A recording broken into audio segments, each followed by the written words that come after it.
Hello friends, welcome to BD tech zone.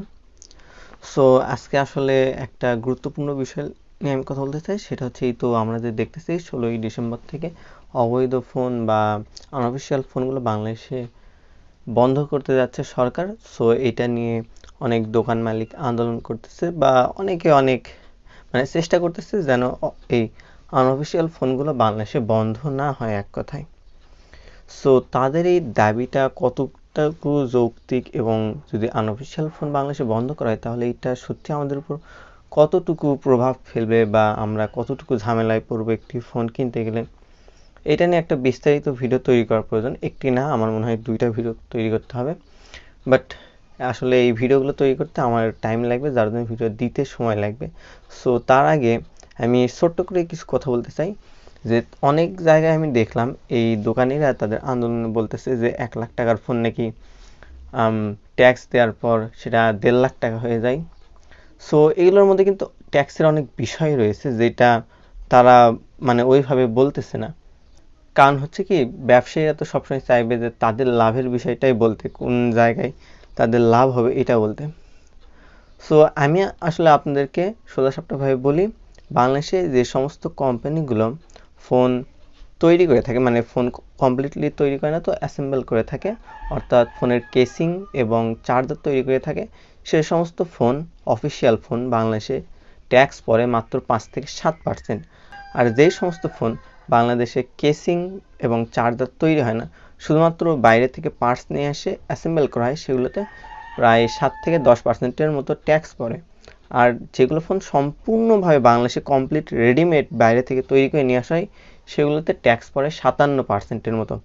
So এই 57% tax দেওয়ার বিষয়টা হচ্ছে ওই কোম্পানিগুলো বাংলাদেশে অফিসিয়াল হওয়ার জন্য বাংলাদেশে যেন তাদের নিজস্ব কোম্পানি বা ম্যানুফ্যাকচারিং ইউনিট স্থাপন করে, যেন তাদের এই 57% ট্যাক্সটা দেওয়া না পড়ে। এই জন্যই কিন্তু সরকার এই এত বেশি ট্যাক্স করে রাখছে। এই জন্যই কিন্তু আমরা দেখতে পারি আগে অনেক কোম্পানি যারা রেডিমেড ফোন বাংলাদেশে নিয়ে এসে বিক্রি করতো, তারা কিন্তু বাংলাদেশে ম্যানুফ্যাকচারিং ইউনিট তৈরি করছে বা কারখানা দিছে ফোন অ্যাসেম্বল করার জন্য, যার জন্য তারা কম দামে বাংলাদেশে ফোনগুলো দিতে পারতেছে। আর আনঅফিসিয়াল ফোন বা অবৈধ ফোন নিয়ে যদি বলি, আনঅফিসিয়াল ফোন বা অবৈধ ফোন, অবৈধ যে কোনো জিনিসকে আমি সবসময় প্রথম থেকেই রিজেক্ট করে আসতেছি, এগুলো পক্ষে আমি কখনোই থাকি না। আর আনঅফিসিয়াল ফোন নিয়ে যদি সত্যিই বলতে হয়, তাহলে যদি আপনারা ভালোভাবে ঘাটাঘাটি করে দেখবেন অনেক সময় এমন অনেক ফোন আছে যেগুলো ফোন আনঅফিসিয়ালি যখন বাংলাদেশে আসে তখন সেগুলোর দাম অনেক বেশি হয়ে থাকে। যেমন অনেক সময় আমি মোটরোলা অনেক ফোনের ক্ষেত্রে এরকম দেখছি, ভারতে যা দাম, অফিসিয়াল যা দাম, তার থেকে বাংলাদেশে আনঅফিসিয়ালি তুলনামূলক দাম বেশি হয়ে থাকে। বাট আবার অনেক সময় এই ফোনগুলো যখন বাংলাদেশে অফিসিয়ালি আসে তখন দেখা যায় আনঅফিসিয়ালি আগে যা ছিল তার থেকে দাম অফিসিয়ালটারই কম।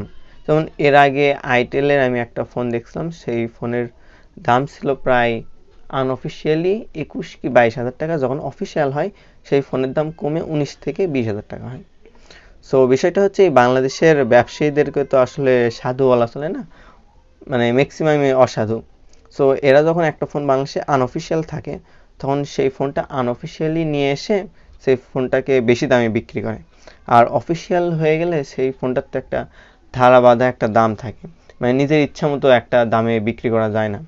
সো এক্ষেত্রে তাদের একটা যে বাড়তি মুনাফা বা লাভের বিষয়টা, এটা আমার মনে হয় অনেক ক্ষেত্রেই একটু কমে যায়, যার জন্য তাদের একটু ঝামেলা হয়েছে আর কি। সো এটুকুই আমি বলতে চাচ্ছি। বাট আর বেশি কিছু এরকম শর্ট ভিডিওতে বলা সম্ভব না।